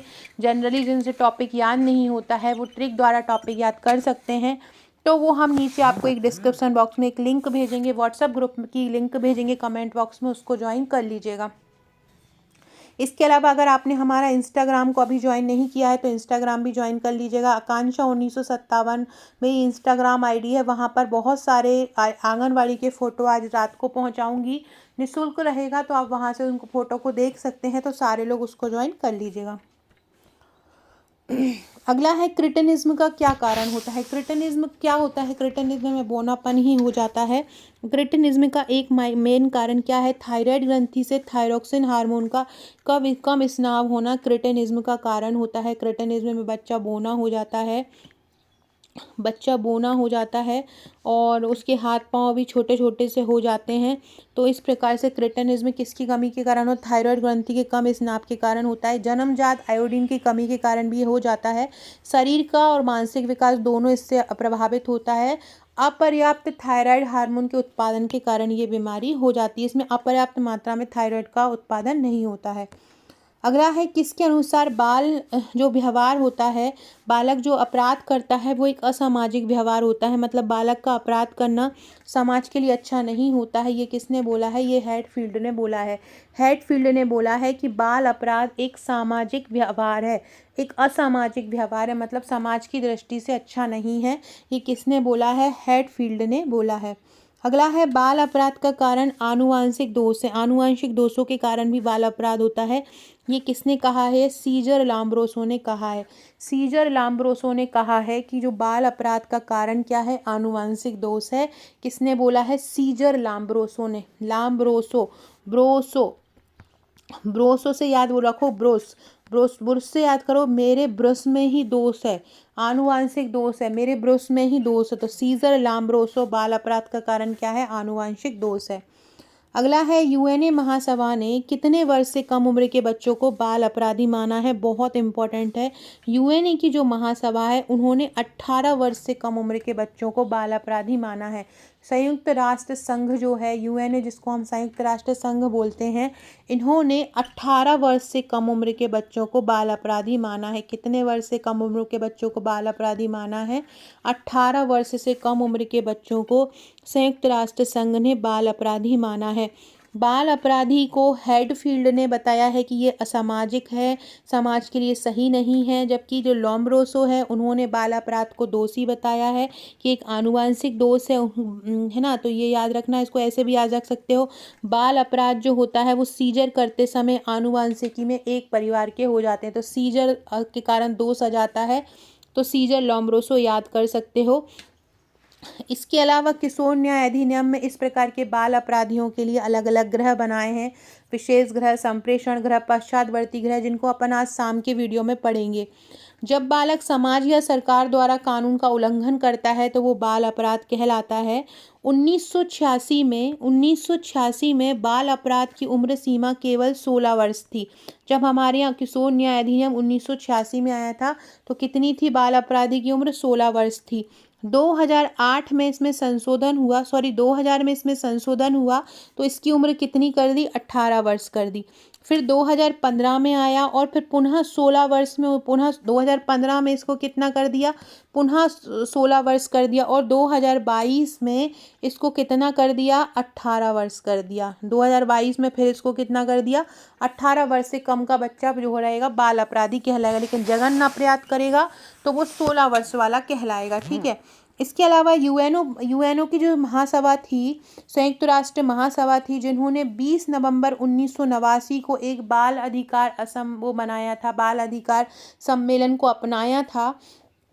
उन्होंने बोला है कि 18 वर्ष से कम उम्र के जो बच्चे होते हैं वो बाल अपराधी होते हैं। यूएनए महासभा ने क्या बताया? 18 वर्ष से कम उम्र के बच्चे बाल अपराधी होते हैं। इसके अलावा एक हावर्ड बेकर नामक व्यक्ति थे, हावर्ड बेकर नामक व्यक्ति थे, उन्होंने 4 प्रकार के बाल अपराधों का वर्णन किया है। हावर्ड बेकर ने 4 प्रकार के बाल अपराधों का वर्णन किया। एक बच्चा खुद व्यक्तिक करता है, एक समूह द्वारा करता है, एक व्यक्तिक तरीके से करता है, एक समूह द्वारा करता है, एक स्थिति के अनुसार करता है, मतलब एक स्थिति जन्य रहता है, और एक संगठित रहता है। इस प्रकार हावर्ड बेकर के अनुसार 4 प्रकार के बाल अपराध होते हैं। व्यक्तिक होते हैं, सामूहिक रहते हैं, स्थितिक रहते हैं और संगठित रहते हैं। ठीक है, ये भी आपको याद रखना है। ये आ गया इस प्रकार का। हावर्ड बेकर ने कितने प्रकार के बाल अपराध का वर्णन किया है? 4 प्रकार के बाल अपराधों का वर्णन किया है। अभी मैंने बताया है कौन कौन से। एक तो हो जाएगा व्यक्तिक, जो बच्चा खुद पर्सनली अपने करता है, एक समूह में रह के करता है तो वो क्या हो जाएगा? सामूहिक हो जाएगा। एक स्थिति के अनुसार कर देता है, एक कोई स्थिति ऐसी बनती है कि उसे ऐसा करना पड़े, और एक संगठन में रह के करता है। इस प्रकार से बेकर ने कितने बताए हैं? 4 प्रकार के बाल अपराध बताए हैं। अगला है बोस्टर प्रणाली सबसे पहले कहाँ लागू हुई है? बोस्टर प्रणाली, जैसे कि अपनी यहाँ संस्थाएं होती हैं, बालवाड़ी होती हैं, बाल संस्थाएं होती हैं, वो उन्हीं में से एक बोस्टर प्रणाली होती है। बोस्टर प्रणाली सबसे पहले यूनाइटेड किंगडम में आई थी। ये युवा अपराधियों के सुधार के लिए डिज़ाइन की गई संस्था थी। युवा अपराधियों के सुधार के लिए या किशोरों के अपराध के लिए सुधार के लिए बनाई गई एक संस्था है बोस्टर प्रणाली। जैसे कि अपने यहाँ किशोर संस्थाएं रहती हैं, बाल देखरेख संस्थाएं रहती हैं, जैसे विदेश में इसको बोस्टन प्रणाली कहा जाता है। ये सबसे पहले यूनाइटेड किंगडम में आई थी। इसको पहले हम बोस्टल कैंट कहते थे और इसको अपराधी जेल के नाम से भी जाना जाता था। भारत में इस प्रकार के अपराधी स्कूल को बोस्टल स्कूल भी बोला जाता है। भारत में भी इसका नाम जाना जाता है और भारत में क्या बोला जाता है? बोस्टल स्कूल बोला जाता है। बोस्टल प्रणाली की जो शुरुआत हुई थी वो 1902 में हुई थी। बोस्टल प्रणाली की शुरुआत कहाँ से हुई थी? 1902 में हुई थी। पहले ये यूके में एक युवा निरोध केंद्र था और अब ये इसको एक मतलब देखभाल संस्था के रूप में जाना जाता है। ये जो कारावास भी, इनको अपन हिंदी लैंग्वेज में, परंपरागत लैंग्वेज में हम इसको कारावास भी बोल सकते हैं। और ये जो कारावास या बोस्टल संस्था है, ये राज्य सूची के विषय में आते हैं। किस में आते हैं? राज्य सूची विषय में आते हैं। बोस्टल प्रणाली किस में आती है? राज्य सूची में आती है। और बोस्टल स्कूल भी किस में आते हैं? राज्य सूची में आते हैं, संविधान की राज्य सूची में आते हैं। सबसे पहले जो यूनाइटेड किंगडम में खुला था वो कब खुला था? 1902 में खुला था। जितने भी किशोरबंदी संस्थान होते हैं ये भी राज्य सूची में ही आते हैं। आपसे पूछें कि बोस्टल स्कूल की स्थापना किसने की थी, तो बोस्टल स्कूल की जो स्थापना की थी वो ब्राइज ने की थी। किसने की थी? ब्राइज ने की थी। लेकिन इसकी मेन शुरुआत करने का श्रेय किसको जाता है, मतलब इसके जन्मदाता कौन है? मूल शुरुआत किसने की थी? तो मूल शुरुआत की थी पीटरसन ने। मतलब ब्राइज और पीटरसन दोनों ही इसके लिए जाने जाते हैं। 16 से 21 वर्षों के लिए, 16 से 21 साल के बच्चों के लिए ये बोस्टल स्कूल डिज़ाइन किए जाते हैं। ठीक है, और इस पर सारा राष्ट्रमंडल काम कर रहा है, सारे राष्ट्रमंडल के देश इस पर काम कर रहे हैं, याद रखिएगा। बोस्टल स्कूल के जन्मदाता कौन है? कौन लेके आया बोस्टल स्कूल? देखो यहाँ पे पीटरसन नहीं है तो क्या हो जाएगा? ब्राइस आंसर हो जाएगा। बोस्टल स्कूल के जन्मदाता कौन हो जाएंगे? ब्राइस हो जाएंगे। कारावास, किशोर बंदी संस्थान और बोस्टल संस्थान किस सूची में आते हैं? ये राज्य सूची में आते हैं। बोस्टल स्कूल की वास्तविक शुरुआत किसने की थी? पीटरसन ने वास्तविक शुरुआत की थी। और वैसे कौन लाया था? ब्राइस लाया था। सबसे पहले नाम इसका ब्राइस ने दिया था, लेकिन शुरुआत पीटरसन ने की थी। यदि अधिकतम सुधार के बाद जो दृष्टि है वो कितने से कम हो तो उसको दृष्टिबाधित कहा जाएगा। कितने से कम अगर दृष्टि होगी तो उस बच्चे को दृष्टिबाधित कहा जाएगा। कितने से कम होना चाहिए दृष्टि? तो दृष्टिबाधितों के लिए लुईस ब्रेल जो लिपि है वो दृष्टिबाधितों के लिए चलती है। इनको दृष्टिबाधितों के लिए ही लाया गया है। तो कितने से कम होना चाहिए दृष्टि? तो जिसको हम अगर दृष्टिबाधित कहेंगे 6/60। किसको? 6/60 से अगर दृष्टि कम होती है तो उसको हम दृष्टिहीन बालक कहते हैं। जिनकी दृष्टि कितनी होती है? 6/60 से अगर दृष्टि कम होती है तो उसको क्या बोला जाता है? दृष्टिहीन बालक बोला जाता है। अगला है, चिंता के कारण अगर बालक में दौरे पड़ते हैं तो क्या कहलाता है? देखो दौरे पड़ रहे हैं, उसको चिंता हो रही है तो उसको बोला जाएगा हिस्टीरिया। अगर आपको ये पूरे अधिगम वाले, ये जो अधिगम अक्षमता वाले वर्ड है ना, करीब 20 से 25 वर्ड हैं और ये हर शिफ्ट में एक आना है। अगर आप ये ट्रिक द्वारा याद करना चाहते हैं सारे वर्ड तो आप हमारा हम जीतेंगे बैच का ये ट्रिक वीडियो देख लेना। हम जीतेंगे बैच में डला हुआ है टेलीग्राम पर। हमारा जो बैच है वो पूरा टेलीग्राम पर ही मिलता है। आप टेलीग्राम पर ओपन करके सारी PDF का प्रिंट भी निकाल सकते हैं, आप वीडियोज़ के देख भी सकते हैं। हमारा जो बैच है अभी वर्तमान में 3 रूपों में है। एक तो प्रैक्टिस बैच के नाम से है। इस प्रैक्टिस बैच में आपको टेस्ट ग्रुप मिलता है और साथ में MCQ PDF ग्रुप मिलता है, जिसमें सारे टॉपिक वाइज आपको MCQ मिलते हैं। टॉपिक वाइज बहुत शानदार तरीके से MCQ कवर किए गए हैं। हर टॉपिक के मैक्सिमम MCQ, नो फालतू चीज़, केवल इंपॉर्टेंट MCQ। टॉपिक वाइज हर टॉपिक के मैक्सिमम जितने क्वेश्चन निकल सकते हैं। इसके अलावा मैंने बताया शाम से प्रैक्टिस स्टार्ट होती है टेस्ट की और रात को 10 बजे उसी टॉपिक का टेस्ट होता है। तो ये दोनों आपको मिलेंगे प्रैक्टिस बैच में, जिसका चार्ज है 399 रुपये। इसके अलावा एक हमारा हम जीतेंगे बैच है, इसमें आपको क्या मिलेगा? ये सारी चीज़ें, दोनों की चीज़ तो मिलेंगी ही, साथ में आपको क्या मिलेगा?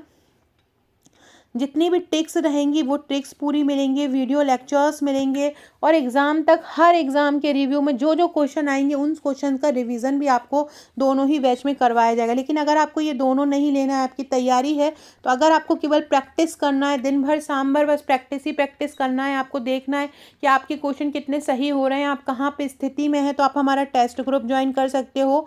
जो हमारा टेस्ट ग्रुप का चार्ज है वो केवल 199 रुपये है। तीनों में से कोई भी बैच आप ज्वाइन कर सकते हो। प्रैक्टिस बैच में आपको सारे टॉपिक वाइज, प्रैक्टिस बैच और हम जीतेंगे बैच में आपको सारे टॉपिक वाइज ई-बुक मिल जाएंगी, जिसमें पूरे प्रबंधन की MCQ, पूरे विभागीय योजनाओं की MCQ, अधिनियम के MCQ, बाल देखरेख संस्थान के MCQ, पंचवर्षीय योजनाओं के MCQ, अधिनियम, योजना, पाचन तंत्र के, नर जनन तंत्र के, मादा जनन तंत्र के, ICMR के, रोग संस्थान के, कुपोषण के, टीकाकरण के, सारे आपको टॉपिक वाइज MCQ मिल जाएंगे। इनके अलावा आपको कुछ नहीं पढ़ना पड़ेगा। चिंता के कारण बालक में क्या पड़ता है? हिस्टीरिया, दौरे पड़ना हिस्टीरिया बोलते हैं। हिस्ट्री को पढ़कर दौरे आ जाते हैं। हिस्ट्री को पढ़कर क्या होता है? दौरे आ जाते हैं। ऐसे याद कर सकते हो। PWD अधिनियम के अनुसार 1995 में आया था जो PWD अधिनियम, उसके अनुसार क्या बोल रहे हैं कि असक्त व्यक्तियों को मतलब चिकित्सा प्रमाण पत्र प्राप्त होना चाहिए। तो वो चिकित्सा प्रमाण पत्र कैसा होना चाहिए? मतलब चिकित्सा जो प्रमाण पत्र है वो कितने कम से होना चाहिए, कितने कब विकलांग माने जाओगे, कितने प्रतिशत से कम अगर अशक्तता से ग्रसित होगे? कम से कम 40% विकलांगता होना चाहिए, तब आपको विकलांगता अधिनियम मिलेगा। PWD हम किसको बोलते हैं? Persons with disabilities. Person with disabilities इसका फुल फॉर्म होता है। पर्सन विद डिसेबिलिटी इसका फुल फॉर्म होता है। और इसका अधिनियम कब आया था? ये जो विकलांगता अधिनियम है ये कब आया था? ये 1995 में आया था, जिसका 2016 में संशोधन भी हुआ है। इसमें क्या बताया गया है कि इसमें ये बोला है कि अगर किसी व्यक्ति को विकलांग कार्ड चाहिए है और राज्य सरकार या केंद्र सरकार से बनवाता है तो कितना प्रतिशत से ज़्यादा विकलांग होना चाहिए तब उसे वो कार्ड मिलेगा? 40% से ज़्यादा विकलांग होना चाहिए तब उसे कार्ड मिलेगा। अगला है लगातार अवसाद या तनाव की समस्या को क्या बोलते हैं? लगातार अवसाद या तनाव की समस्या डिस्ग्रीफिया होती है। अगर गामक कौशल से संबंधित समस्या है, कोई काम नहीं कर पा रहे हैं, हाथ अस्थि संबंधित प्रॉब्लम है तो डिस्ग्राफिया होगा। पठन संबंधित समस्या है तो डिसलेक्सिया होगा। गणित में संबंधित समस्या है तो डिसकैल्कुलिया होगा।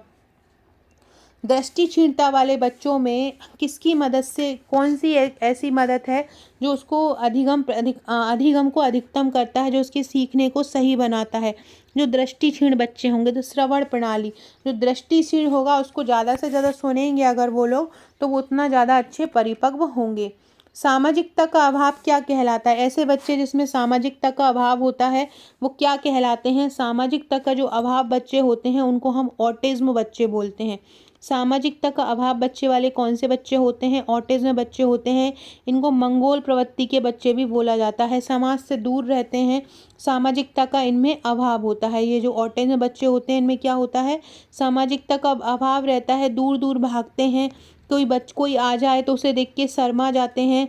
इस प्रकार से ये ऑटिज्म बच्चे होते हैं। ऑटिज्म बच्चे मतलब शुरू के 2 साल में ही सबसे ज़्यादा दिख जाती। और जो ऑटिज्म शब्द है इसका सबसे पहले प्रयोग किया था लियो कैनर ने।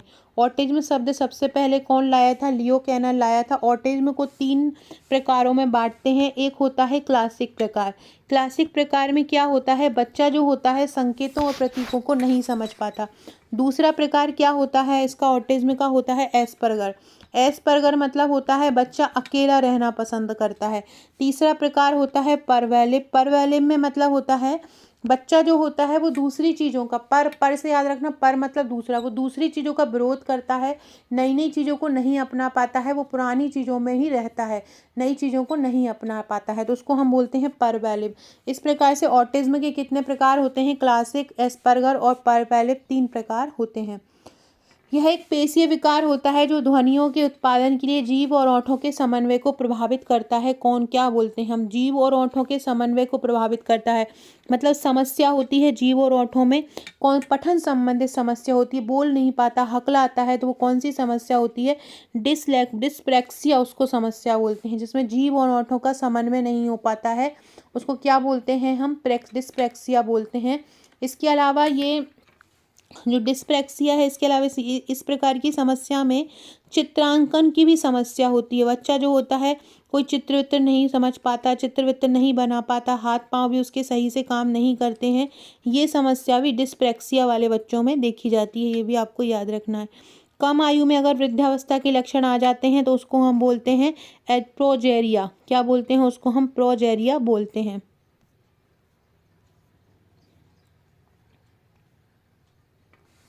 लेखन व चित्रांकन से संबंधित समस्या होती है तो उसको हम बोलते हैं डिस्प्रैक्सिया। लेखन के कारण कोई समस्या होती है तो उसको हम डिस्प्रैक्सिया बोलते हैं। डिस्फेजिया बोलते हैं, डिस्थीमिया बोलते हैं। तनाव अगर होता है तो उसको हम डिस्फीजिया बोलते हैं। तनाव अगर होता है तो हम उसको क्या बोलते हैं? डिस्फीजिया। गामक कौशल से संबंधित समस्या होती है तो उसको डिस्ग्राफिया बोलते हैं। और गणितीय संबंधित समस्या होती है तो हम उसको डिसकैल्कुलिया बोलते हैं, है ना। लिखने संबंधी समस्या में डिस्ग्राफिया आ जाता है, लिख भी नहीं पाते हैं क्योंकि हड्डियां सही से काम नहीं करती हैं। बुलीमिया क्या होता है? बुलीमिया जो होता है वो खाने से संबंधित विकार होता है। बुलीमिया एक खाने से संबंधित विकार होता है। भोजन ग्रहण संबंधी समस्या को हम बुलीमिया बोलते हैं। NVLD का अर्थ क्या होता है? NVLD का अर्थ होता है अशाब्दिक सीखने की क्षमता। अशाब्दिक शब्द जो सीखने की जो क्षमता होती है उसको हम NVLD बोलते हैं। NVLD क्या होती है? अशाब्दिक सीखने की क्षमता बोलते हैं। इसको इंग्लिश में बोल सकते हैं non verbal learning disability. Non verbal learning disability इसको हम बोल सकते हैं। मतलब इसमें क्या होता है? अशाब्दिक सीखने की क्षमता होती है, शब्दों को सीख नहीं पाते हैं, तो NVLD मतलब अशाब्दिक सीखने की क्षमता होती है। नेत्रहीन, गूंगे एवं जो बहरे होते हैं वो किस श्रेणी में आते हैं? वो शारीरिक दिव्यांग की श्रेणी में आते हैं। नेत्रहीन, गूंगे और बहरे शारीरिक दिव्यांग की श्रेणी में आते हैं। एक काल्पनिक दुनिया बना लेना जिसमें लोग अति दुखी और भयभीत जीवन जीते हैं, उसको क्या कहते हैं? एक अपनी ही दुनिया बना लेना, उसी में भ्रमित रहना, उसको क्या बोलते हैं? सपने देखना, काल्पनिक सपने देखना, उसको हम क्या बोलते हैं? उसको डिस्टोपिया बोलते हैं, जिसमें बच्चा अपने में ही दुखी रहता है और काल्पनिक सपने देखता है। अस्थि अक्षम बच्चों में क्या होने की संभावना ज़्यादा रहती है? जो अस्थि अक्षम होते हैं, मैंने अभी बताया था डिस्ग्राफिया। डिस्ग्राफिया प्रकार के जो बच्चे होते हैं वो अस्थि अक्षम होते हैं, उनकी जो हड्डियां होती हैं वो सही से काम नहीं करती हैं।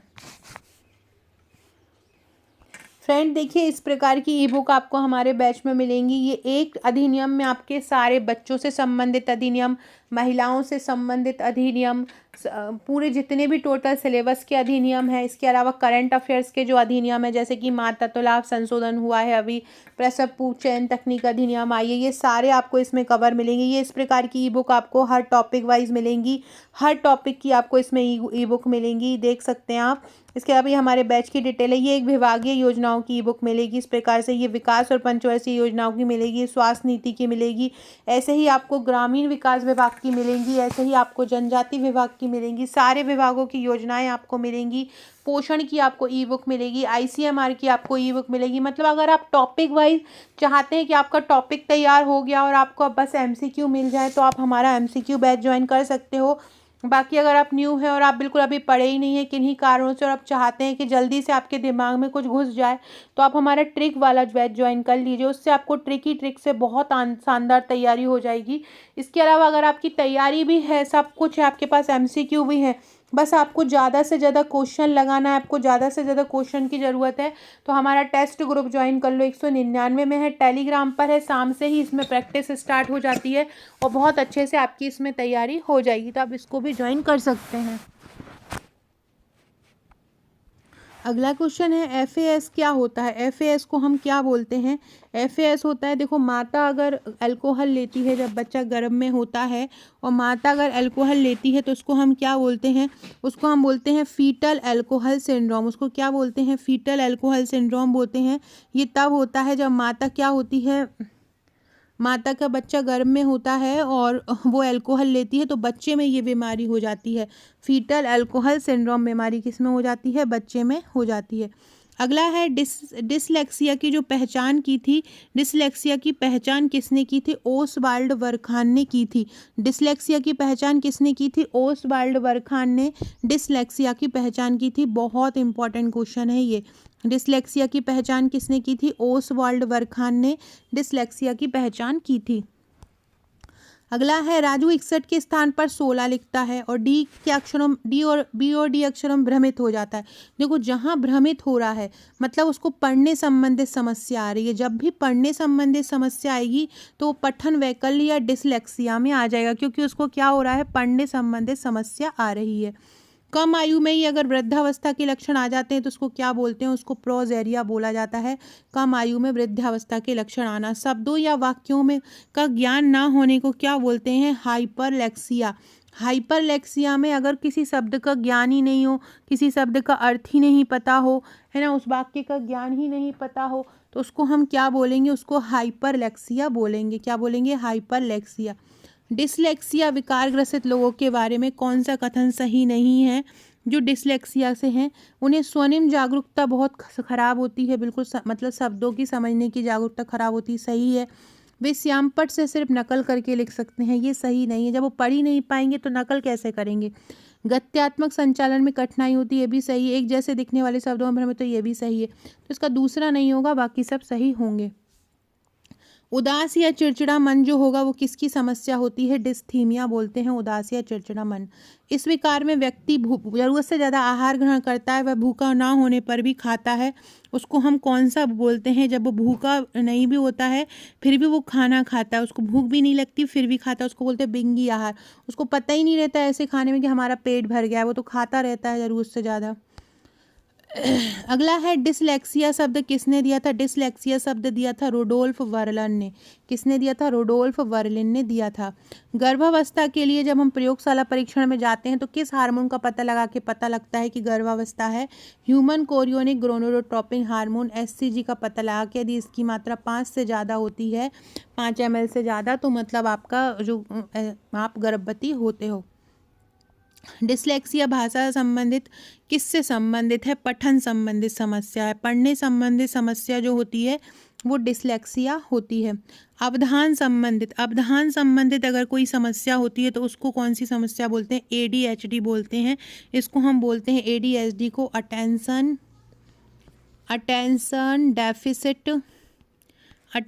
Deficit hyper activity disorder. Hyper activity disorder हम इसको बोलते हैं। Attention deficit hyper activity disorder इसको बोला जाता है। Attention deficit hyper activity disorder बोला जाता है अवधान संबंधित समस्या को। अगला है, एक बच्ची लिखाई में निरंतर कठिनाई का सामना करती है, उसे अक्षर बनाने और शब्दों के बीच अंतराल करने में भी चुनौती होती है, वो किस समस्या से ग्रसित रहती है? उसको डिस्ग्राफिया से संबंधित समस्या है, क्योंकि वो अक्षर बनाने और शब्दों के बीच अंतराल नहीं कर पाती है ना। उसको उस लिखाई में भी समस्या होती है, लिख भी नहीं पाती। लिखने में जहाँ समस्या आती है वहाँ ग्राफ ही होता है। लिखने की संबंधित समस्या कहीं भी आ जाए वहाँ ग्राफिया वाला आंसर लगाइएगा। ADHD का फुल फॉर्म अभी मैंने बताया, attention deficit hyper activity disorder. Attention deficit hyper activity disorder मतलब अटेंशन डेफिसिट, अटेंशन नहीं कर पाते हैं, ठीक है, हाइपर एक्टिविटी हो जाती है। हेल्प सिंड्रोम की क्या विशेषता होती है? इओसिनोफीलिया हो जाता है। हेल्प सिंड्रोम की क्या विशेषता होती है? इसमें इओसिनोफीलिया हो जाता है। ये हेल्प सिंड्रोम की विशेषता होती है। ये हेल्प सिंड्रोम होता क्या है? इसमें क्या होता है? हीमोलिसिस हो जाती है। इसमें लीवर में एंजाइम बढ़ जाता है, खून में प्लेटलेट की कमी हो जाती है, उसको हम हेल्प सिंड्रोम बोलते हैं। लीवर में बहुत तेज एंजाइम बढ़ जाता है, खून में प्लेटलेट की कमी भी आ जाती है, उसको हम हेल्प सिंड्रोम बोलते हैं। इसको haemolysis, elevated liver enzymes level and low platelet levels भी बोलते हैं। ये लास्ट के LP का मतलब होता है लो प्लेटलेट। क्या हो जाता है? इसमें प्लेटलेट की क्या हो जाती है? कमी हो जाती है। इसका मतलब होता है एलिवेटेड लीवर। ECL का मतलब होता है एलिवेटेड लीवर और H का मतलब होता है हीमोलाइसिस। इसको हम बोलते हैं हेल्प सिंड्रोम, ठीक है, याद रखिएगा। गर्भावस्था में ये स्थिति हो जाती है जो जीवन के लिए खतरा पैदा कर देती है। प्री एक्लैम्सिया अगर हो जाता है व्यक्ति महिला में तो ये वाली स्थिति हेल्प सिंड्रोम की हो जाती है। उसके मूत्र में से यूरिन निकलने लगता है और रक्त में लीवर एंजाइम बढ़ जाता है, जिससे कि यकृत की क्षति भी हो सकती है। अपरा पूरी तरह से किस सप्ताह में बन जाता है? 12वें सप्ताह में अपरा पूरी तरह से बन जाता है। शारीरिक कुरूपता विकार किसको बोलते हैं? डिस्मॉर्फिया को शारीरिक कुरूपता विकार भी बोला जाता है। शब्द खोजने की समस्या से कौन सा संबंधित है? जिसमें हमें शब्द खोजने की समस्या आती है वो कौन सा होता है? डिस्नोमिया। डिस्नोमिया होता है जिसमें शब्द को खोज नहीं पाते, शब्द खोजने की समस्या उत्पन्न होती है। क्या कहलाता है? डिस्नोमिया कहलाता है। हाइपोग्लाइसीमिया के रोगी को निम्नलिखित में से क्या पहले देना चाहिए? हाइपोग्लाइसीमिया मतलब ग्लूकोज की कमी हो गई। अब ग्लूकोज की कमी हो गई है, उसको हाइपोग्लाइसीमिया हो गया है, तो उसको ग्लूकोज ही देंगे, इंसुलिन थोड़ी ना देंगे, क्योंकि उसको ग्लूकोज की कमी हो गई है। कौन से आर्टिस्ट में बच्चा ठीक से संप्रेषण नहीं कर पाता, भाषा और संकेत को नहीं समझ पाता, क्लासिक में नहीं समझ पाता। परवेलिम में क्या होता है? वो दूसरी चीज़ों को अपना नहीं पाता। और एस्प्रेगर में क्या होता है? वो दूसरों के सामने जा नहीं पाता। आत्मचेतन संवेग जो एक दूसरे साल में आते हैं और कुछ संज्ञानात्मक विकास पर निर्भर करते हैं, उनको क्या बोलते हैं? उसको द्वितीयक संवेग बोलते हैं। कृत्रिम अंग संस्थान कहाँ पर है? कृत्रिम अंग जो संस्थान है, कृत्रिम अंग संस्थान कहाँ पर है? कृत्रिम अंग संस्थान कानपुर में है। का से कृत्रिम और का से कान, का से कृत्रिम, कृत्रिम कान लगाया, ऐसे याद कर सकते हो। कृत्रिम अंग संस्थान कानपुर में है। दिव्यांगजन अधिकार अधिनियम के अनुसार सरकारी नौकरियों में आरक्षण बढ़ाकर कितना कर दिया है? पहले ये 3% था सब सरकारी नौकरियों में आरक्षण दिव्यांगजन अधिनियम के अनुसार, लेकिन वर्तमान में सरकारी नौकरियों में आरक्षण 4% कर दिया है।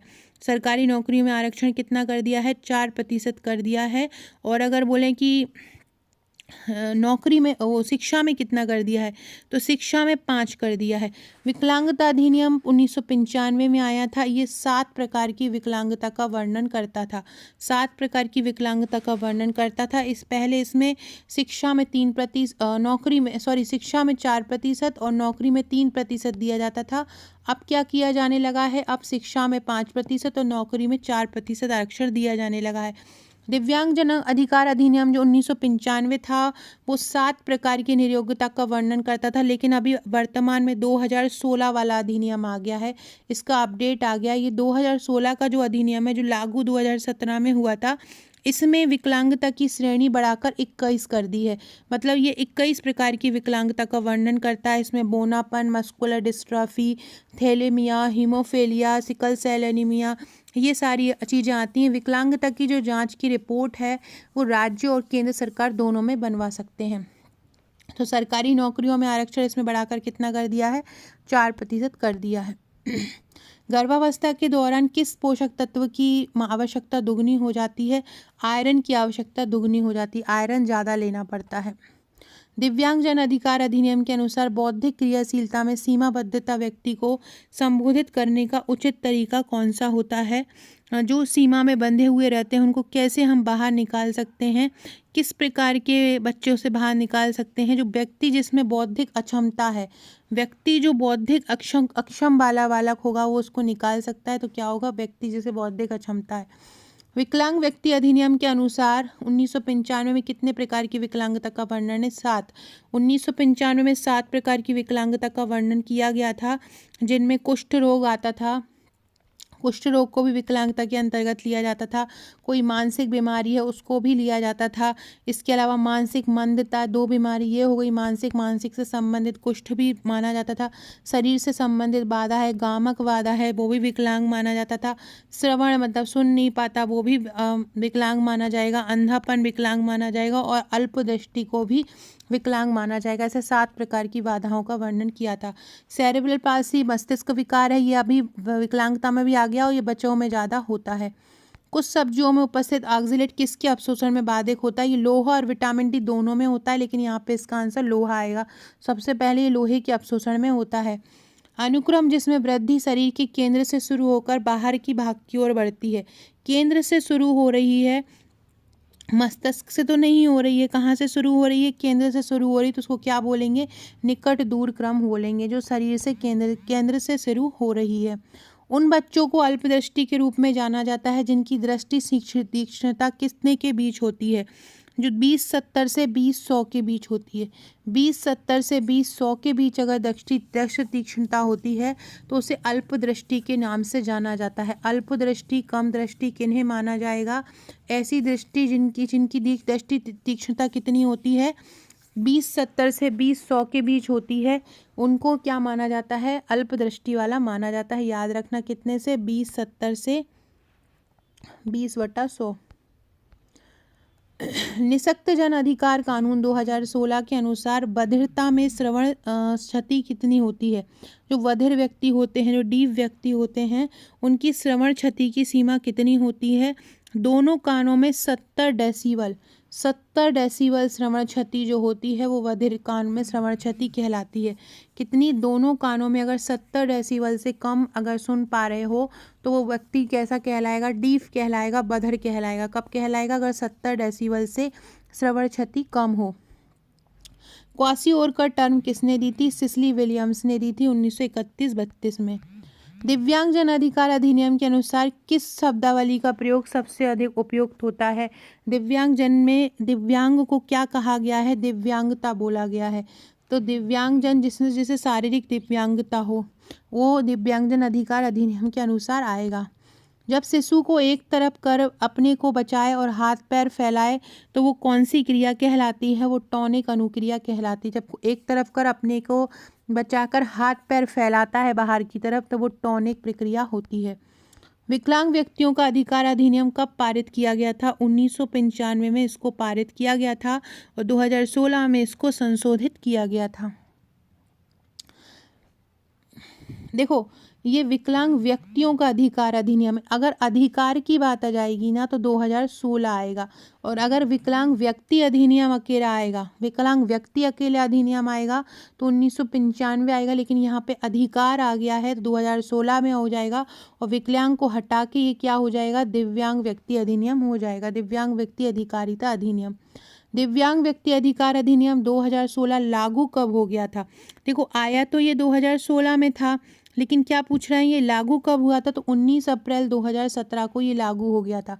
कब लागू हुआ था? 19 अप्रैल 2017 को लागू हुआ था। विकलांगता की जांच के लिए कौन विकलांगता पत्र बनाता है? केंद्र और राज्य दोनों ही बनाते हैं।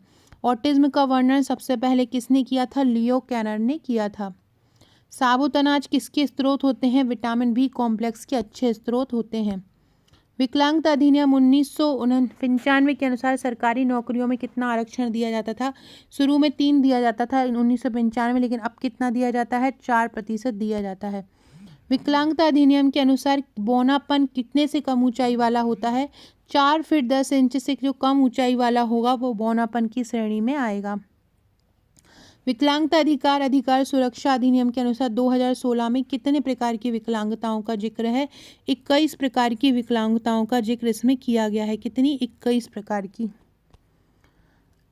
पुनर्वास संस्थान कहाँ पे है? कटक में भी है और दिल्ली में है, लेकिन पहले कटक में बना था, फिर दिल्ली में ट्रांसफ़र हो गया था। तो एक आएगा तो कटक, दोनों आएगा तो दिल्ली आएगा तो दिल्ली ही लगाना, बाकी कटा है तो कटक लगाना। डिम्ब की जो बाहरी परत रहती है वो किससे बनी होती है? जो डिम्ब होता है, भ्रूण होता है, उसकी बाहरी चरम परत से क्या बनता है? उसकी जो बाहरी चरम परत होती है ना, उससे क्या बनता है? जो पेरिडर्म होता है उससे नाड़ी संस्थान बनता है। पेरिडर्म से क्या बनता है? पेरिडर्म से नाड़ी संस्थान बनता है। कौन से ऑटिज्म में बच्चा अकेला रहना पसंद करता है? जो एस्पर्गर ऑटिज्म रहता है उसमें बच्चा अकेला रहना पसंद करता है। परवैलिम में दूसरी चीज़ों को नहीं अपना पाता। क्लासिक में क्या होता है? संकेतों को नहीं पहचान पाता। कौन सी कोशिका की आंतरिक परत होती है जो डिम्ब अवस्था अवधि के दौरान विकसित होती है? आंतरिक परत कौन सी होती है? ब्लास्टोसिस्ट होती है। आंतरिक परत कौन सी होती है? ब्लास्टोसिस्ट होती है। विकलांग व्यक्ति अधिनियम 1995 में इनमें से किसका उल्लेख नहीं किया गया है? अनिवार्य शिक्षा का किया गया है, सामाजिक सुरक्षा, गैर भेदभाव, शुरुआती पहचान का उपयोग नहीं किया है। बौनापन कितनी सेंटीमीटर से कम ऊंचाई वाला होता है? 147.3 सेंटीमीटर से कम ऊंचाई वाला व्यक्ति बौनापन की श्रेणी में आएगा, उसको विकलांग भी माना गया है। PWD जो अधिनियम है उसके अनुसार चिकित्सीय सत्ता में कितने प्रतिशत से कम असक्तता होना चाहिए? 40% से कम असक्तता होना चाहिए। किस रोग को दिव्यांगता अधिनियम 2016 में शामिल किया है? अल्जाइमर को भी किया है, हंटिंगटन जिसको HD रोग कहते हैं, मिर्गी को भी किया है, और डिस्टोनिया, इन सभी को किया है। किस बीमारी को दिव्यांगता अधिनियम 2016 में शामिल नहीं किया है? तो देखो सेरेब्रल पाल्सी किया है, बौनापन को भी किया है, थैलेसीमिया, पार्किंसन, बहुस्क्लेरोसिस, डिस्सिजोफ्रेनिया, द्विध्रुवीय, सभी को शामिल किया है। एक छोटी नली जिसमें आगे का उजाले का स्रोत होता है गर्भाशय में डाला जाता है ताकि गर्भ को पकड़ सके कि कोई खराबी तो नहीं है, क्या बोलते हैं उसको?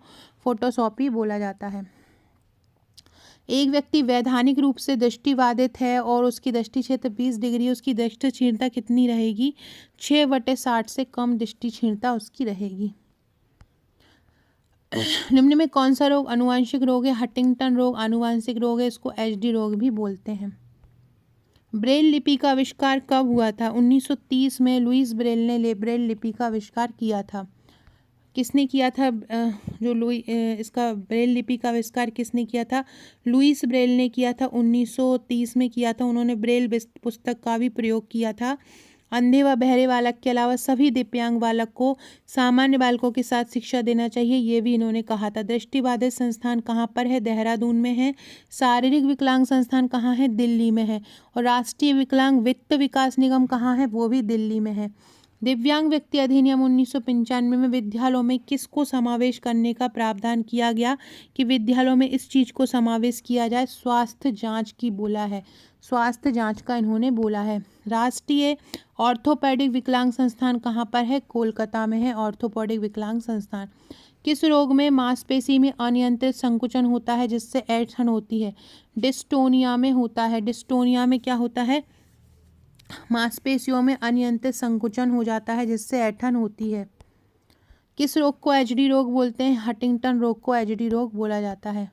आईईडीएसएस स्टार्ट कब हुआ था?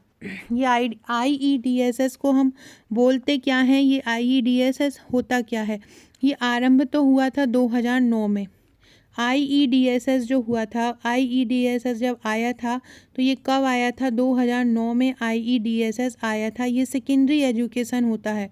सेकेंडरी एजुकेशन होता है प्राइमरी वाले बच्चों को प्रमोट करके माध्यमिक शिक्षा या सेकेंडरी स्कूल में लाने के लिए आईईडीएसएस आया था।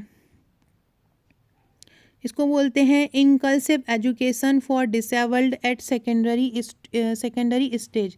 इनकल्सिव मतलब होता है समावेशी। Inclusive education for disabled children ये कब आया था? 2009-10 में आरंभ आया था और इसको 2015 में वैश्विक स्तर पर आरंभ कर दिया था। ये 2009 में आया था, माध्यमिक स्तर पर दिव्यांगों के लिए आया था और इसने आईईडीसी की जगह ले ली थी। ये आईईडीसी क्या होता है? Integrated education of disabled children होता है। ये एकीकृत शिक्षा थी। ये कब आई थी? 1974 में आई थी प्राइमरी बच्चों के लिए। इसकी जगह किसने ले ली? आईईडीसी की जगह ले ली आईईडीएसएस ने ले ली थी, माध्यमिक स्तर पर विकलांग छात्रों को समावेशी शिक्षा। ये कब आया? आईईडीसी 1974 में आया और ये कब आया? 2009 में आया। मानव संसाधन विकास मंत्रालय द्वारा इसको लाया गया। इसके अलावा 1974 में 1994 के बाद 1994 में डीपीईपी कार्यक्रम भी आया था। डीपीईपी जिसको हम डिस्ट्रिक्ट प्राइमरी एजुकेशन कार्यक्रम कहते हैं, जिसे 2001 में सर्व शिक्षा अभियान में शामिल कर लिया था। मानसिक स्वास्थ्य अधिनियम किस तिथि को आया? 22 मई 1987 को आया था। कौन सा मानसिक मंदता के वर्गीकरण में नहीं आता है? इनमें से हल्की मंदता, मध्यम मंदता, देखो हल्की मंदता, मध्यम मंदता, गंभीर मंदता या तीव्र मंदता। तीव्र मंदता मानसिक मंदता के वर्गीकरण में नहीं आता। समावेशी विशेष शिक्षा का सबसे पहले प्रयोग कहाँ पे किया गया है? समावेशी विशेष शिक्षा का प्रयोग सबसे पहले कहाँ पे किया गया है? फिनलैंड में किया गया है। जो समावेशी शिक्षा सबसे पहले आई थी, समावेशी शिक्षा का जब वर्णन हुआ था तो समावेशी शिक्षा का वर्णन सबसे पहले कहाँ पे हुआ था? तो ये हुआ था फिनलैंड में हुआ था सबसे पहले। क्या होती है समावेशी शिक्षा? सामान्य बालकों के साथ विशेष आवश्यकता वाले बच्चों को शिक्षा देना। 1990 में थाईलैंड के जमनेसिया शहर में इसकी शुरुआत हुई थी। 1990 में थाईलैंड के जमनेसिया शहर में इसकी शुरुआत हुई थी। मतलब समावेशी शिक्षा की शुरुआत हुई थी कहाँ पर? थाईलैंड के जमनेसिया में। और सबसे पहले समावेशी शिक्षा का सम्मेलन हुआ था 1994 के स्पेन के सलमानका में। स्पेन के सलमानका में सबसे पहले इसका सम्मेलन हुआ था। सभी वर्गों में जागरूकता फैलाने के लिए इसमें ये सम्मेलन हुआ था। तो सलमानका में स्पेन के सलमानका में सम्मेलन हुआ 1994 में और थाईलैंड के जमनेसिया में ये सबसे पहले आई थी। थाईलैंड, और इसमें राष्ट्रीय शिक्षा नीति जो आई थी उसमें 2030 तक इसको लागू करने का निर्णय लिया गया था। 2030 तक सारे जगहों पर इसको लागू किया जाए ये बोला गया था। इसके अलावा जो मानसिक स्वास्थ्य अधिनियम आया था 1987 में, ये आ तो गया था 1987 में मानसिक अधिनियम, लेकिन ये लागू हुआ था 1993 में। जो मानसिक स्वास्थ्य अधिनियम है वो आया तो 1987 में ही आ गया था, लेकिन 1993 में लागू हुआ था। ऐसे ही इसका संशोधन 2017 में आ गया था, लेकिन 2008 में इसको लागू किया था। समावेशी जो विशेष शब्द है ये सबसे पहले कहाँ पे प्रयोग किया गया था? ये फिनलैंड में प्रयोग किया गया था। विकलांग बच्चों के लिए जो राष्ट्रीय नीति आई थी 2006, विकलांग व्यक्तियों की राष्ट्रीय नीति सबसे पहले कब आई थी? 2006 में आई थी विकलांग व्यक्तियों के लिए राष्ट्रीय नीति। ये 2006 में कब आई थी? किस डेट में विकलांग व्यक्तियों के लिए राष्ट्रीय नीति सबसे पहले आई थी? तो इसमें 6 वर्ष तक के बच्चों का उपचार और 18 वर्ष तक के बच्चों को शिक्षा देने की बात की गई थी। ये 10 फरवरी 2006 को लागू हुई थी। कब हुई थी? 10 फरवरी 2006 को ये लागू हो गई थी। राष्ट्रीय माध्यमिक शिक्षा अभियान में कौन सी कक्षा के पास छात्र होते हैं? 8वीं कक्षा के जो छात्र होते हैं वो राष्ट्रीय माध्यमिक शिक्षा अभियान में पात्र होते हैं। राष्ट्रीय माध्यमिक शिक्षा अभियान को हम RM ऐसे भी बोलते हैं। ये मार्च 2009 में आरंभ हुई थी। मार्च 2009 में आरंभ हुई थी। इसमें 15 से 25 साल तक के बच्चों को सार्वभौमिक शिक्षा दी जाती है। जो बच्चे शिक्षा से पिछड़ गए हैं उनके लिए ये RMSA आया है।